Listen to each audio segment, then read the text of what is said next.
झडपा, थंडीचा मोसम, तापमान खाली खाली येत चाललेलं आहे आणि जसं जसं तापमान 10 वरून खाली येतं, 8, 7, 6 ही अनुभूती आजकाल आपण पुण्यासारख्या शहरात, मुंबईमध्ये सुद्धा रात्री आणि पहाटेच्या वेळेस आणि मग बेंगलोरसारख्या ठिकाणी वगैरे आपण याची अनुभूती नक्की घेतो. आणि मग आपसुकच आपल्या घराच्या झडपा बंद आहेत की नाही याच्याकडे आपलं लक्ष जातं. ठीक आहे, थंडीपासून संरक्षण करताना तुम्ही या घराच्या झडपा नक्की बंद करा. जी काळजी घ्यायची ती नक्की घ्या. परंतु जर तुमच्या हृदयाच्या झडपांना काही झालं तर मात्र ओपन हार्ट सर्जरीशिवाय पर्याय नाही.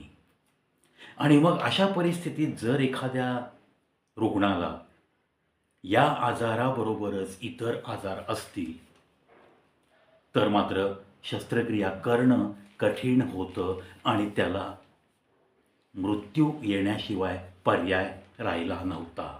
परंतु आजच एक अतिशय मोठी सकारात्मक बातमी मला समजली, म्हणून त्या लोकांना उपयोग व्हावा, जास्तीत जास्त लोकांपर्यंत ही माहिती पोहोचावी म्हणून आजच्या या व्हिडिओचा प्रयत्न. या झडपांचं उदाहरण देता देता हृदयाच्या झडपांबद्दल झालेलं नवीन संशोधन. काय झालंय, एखाद्या व्यक्तीला जर झडप बदलायची असेल हृदयाची खराब झालेली तर ओपन हार्ट सर्जरी व्हायची आणि त्याला जीवदान मिळायचं. त्यानंतर तो आरामात 20-25 वर्ष औषध गोळ्या घेत घेत व्यवस्थित जगू शकायचा. त्याची रोजची जी काही त्याची ड्युटी आहे, कर्तव्य आहेत, ती तो पार पाडू शकत होता. पण यामध्ये धोका असा होता की ज्यांना ओपन हार्ट सर्जरी करू शकत नाही आपण, असे काही रुग्ण असतात, त्यांना जर असा आजार झाला तर त्यांच्यावर इलाज करणं महाग कठीण जायचं. आणि म्हणूनच या आजच्या संशोधनाला अतिशय महत्त्व. Synergy heart and multispeciality hospital, Pimple Saudagar, Pune. मी पुन्हा एकदा मुद्दाम नाव सांगतो हॉस्पिटलचं. Synergy heart and multispeciality hospital, Pimple Saudagar, Pune, जिल्हा पुणे. इथं अशी एक शस्त्रक्रिया केली गेली. 63 वर्षाचा एक रुग्ण ज्याच्यावरती झडपांची ओपन हार्ट सर्जरी होऊन दुरुस्ती होऊ शकत नव्हती. म्हणजेच हृदयाची झडप त्याची खराब झाल्यामुळं शुद्ध रक्तामध्ये अशुद्ध रक्त मिसळलं जात होतं आणि त्याचा परिणाम होऊन तो बेशुद्ध पडायचा, त्याला गुदमरल्यासारखं वाटायचं आणि शस्त्रक्रिया तर अत्यावश्यक होऊन बसली होती. आता ही करायची कशी म्हणून एक नवीन प्रकारचं इन्व्हेस्टिगेशन झालं आहे. ते मी तुम्हाला त्याचं टायटल सांगतो. अतिशय मॉडर्न टेक्निक या शस्त्रक्रियेमध्ये वापरले. त्या रुग्णाचं वय होतं 63 वर्ष. मग काय वापरले?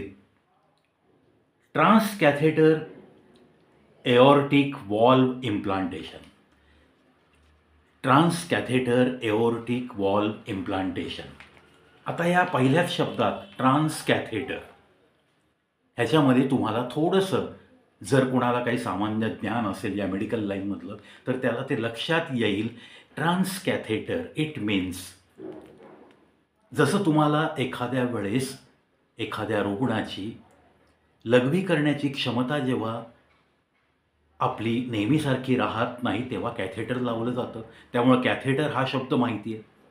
आता हा ट्रान्सकॅथेटर एरोटिक वॉल ट्रान्सप्लांटेशन, हृदयाचा वॉल बिघडला, हृदयाची झडप बिघडली आहे, आता ती दुरुस्त करायची तर ओपन हार्ट सर्जरीशिवाय पर्याय नाही. मग त्याला हा पर्याय शोधून काढला आहे की जो जांघेतल्या आपल्या जी काही एक धमनी असते त्याच्यातून वायर घालून जुनी झडप ती वायर हृदयापर्यंत नेऊन बाजूला सरकवली जाते.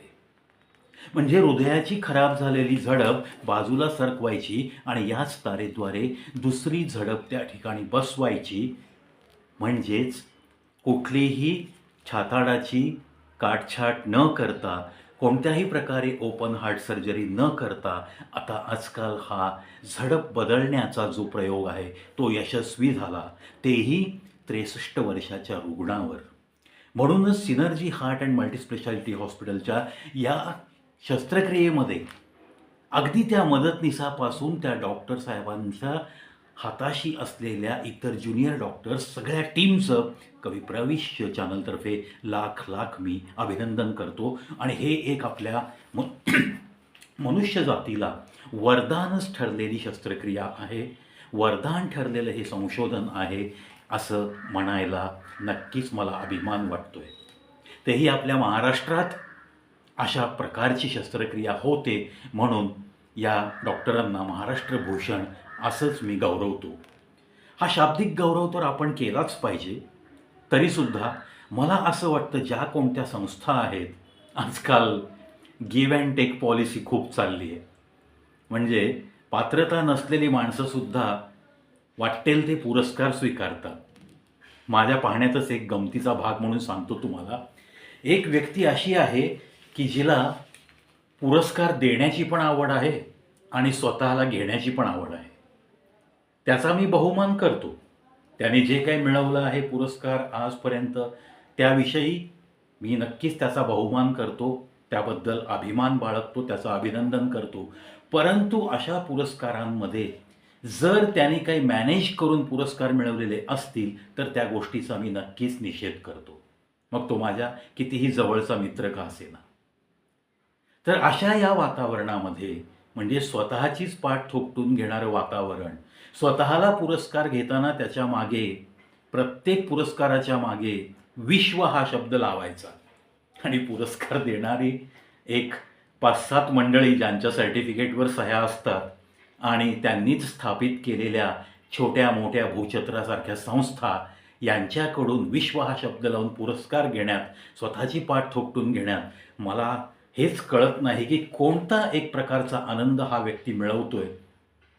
तर त्याला मी सल्ला देईन की स्वतःच्या नावामागं, स्वतःच्या पुरस्कारामागं विश्व हा शब्द लावण्या इतकी महानता आपल्यामध्ये आहे का, हे एकदा आरशासमोर उभं राहून स्वतः पाहावं, स्वतःचं आकलन स्वतः करावं. आणि जर शरम वाटत असेल या गोष्टींची तर इथून पुढं तरी असे पुरस्कार स्वतःसाठी घेताना विश्व हा शब्द त्याच्यामागे, प्रत्येक पुरस्काराच्या मागं लावताना आपण खरोखर या एवढ्या मोठ्या विश्वात टॉपला आहोत का, सर्वोच्च आहोत का, ज्या कलेच्या माध्यमातून हा पुरस्कार आपण घेतोय, आपण काही इतकं भरीव काम केलंय का, असे प्रश्न स्वतःला विचारून त्यांनी हा प्रकार बंद करावा ही जाता जाता विनंती करतो. अशा या दूषित वातावरणात असे हे डॉक्टर लोक इतक्या महत्त्वाचं संशोधन करतात.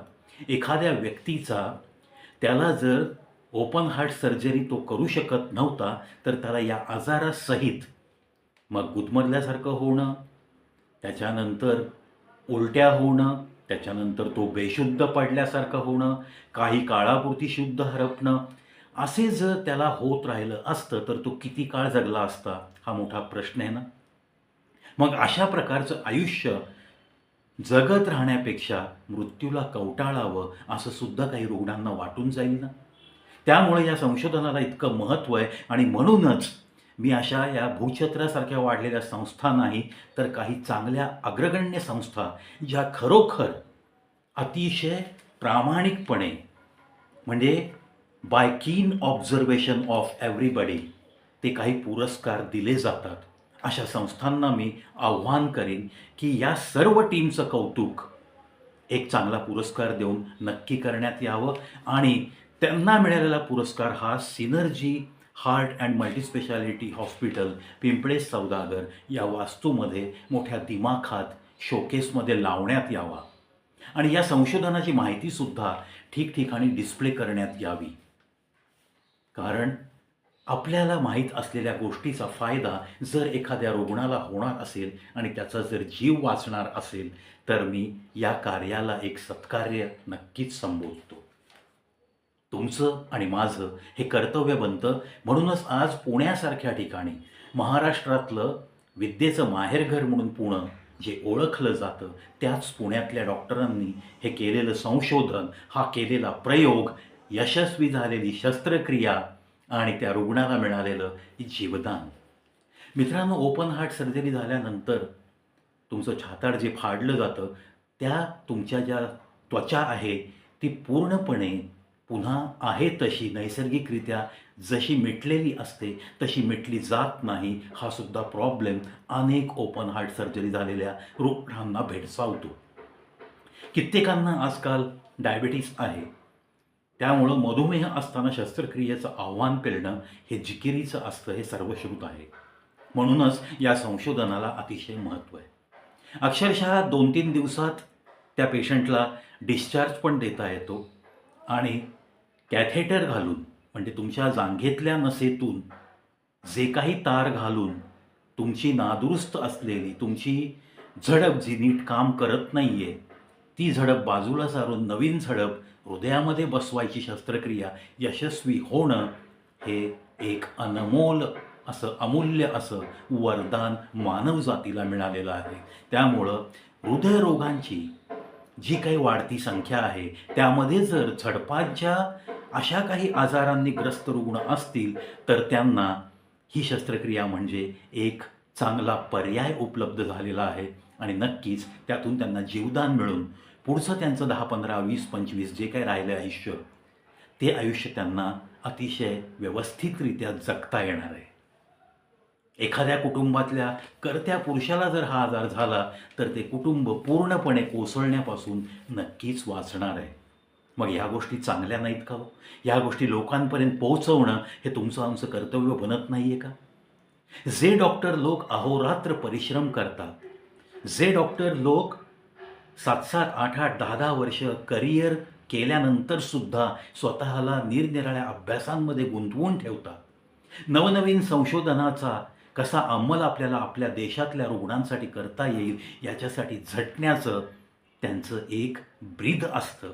त्यांनी एक स्वतःला दिलेलं वचन असतं आणि मग अशी वचनपूर्ती करत लोकांसाठी जगणाऱ्या या सर्व देवदूतांना, या सर्व डॉक्टर्स लोकांना पुन्हा एकदा कवी प्रवी शो यूट्यूब चॅनलचा या प्रवीचा कडक सॅल्यूट, मानाचा मुजरा. आणि जो रुग्ण यशस्वीरित्या 63व्या वर्षी अशी शस्त्रक्रिया करून आता घरी गेलेला आहे त्यालासुद्धा त्याच्या पुढील आरोग्यमय वाटचालीस हार्दिक शुभेच्छा. त्याला इथून पुढं तरी चांगलं आयुष्य मिळावं, नवीन झडप मिळाली आहे. त्याला जे काही त्रास होत होते, बेशुद्ध पडणं किंवा गुदमरल्यासारखं वाटणं, मळमळणं, हे सर्व त्रास नक्कीच बंद झालेले आहेत आणि म्हणूनच एक चांगलं आरोग्यसंपन्न आयुष्य या 63 वर्षाच्या व्यक्तीला दिल्याबद्दल पुन्हा या आपल्या सर्व डॉक्टर टीमचं, सिनर्जी हार्ट अँड मल्टीस्पेशालिटी हॉस्पिटलचं लाख लाख अभिनंदन करतो आणि या व्हिडिओत इथंच थांबतो. मित्रांनो, असेच सकारात्मक व्हिडिओ आणि असेच ज्या लोकांनी खरोखर काही काम केलं त्यांच्याविषयी गौरवोद्गार काढण्यासाठी कडक सॅल्यूट हा सेगमेंट मी माझ्या चॅनलवर चालू केला आहे. असेच गौरवोद्गार ऐकण्याची तुम्हाला पण सवय असावी आणि आपण ऐकल्यानंतर आवडलं म्हणून आपल्यातल्या अशा गरजवंतांना किंवा आपल्या जवळच्या मित्र नातेवाईकांना या गोष्टी माहीत आहेत की नाही म्हणून असे व्हिडिओ शेअर करण्याची सुद्धा सवय तुम्हाला असावी, हीच प्रांजळ इच्छा माझ्या मनात. मित्रांनो, तुम्हा सर्वांतर्फे सुद्धा या सर्व डॉक्टर्स टीमचं लाख लाख अभिनंदन करतो आणि त्या रुग्णाला लाख लाख शुभेच्छा देऊन इथेच थांबतो. जय हिंद, जय भारत.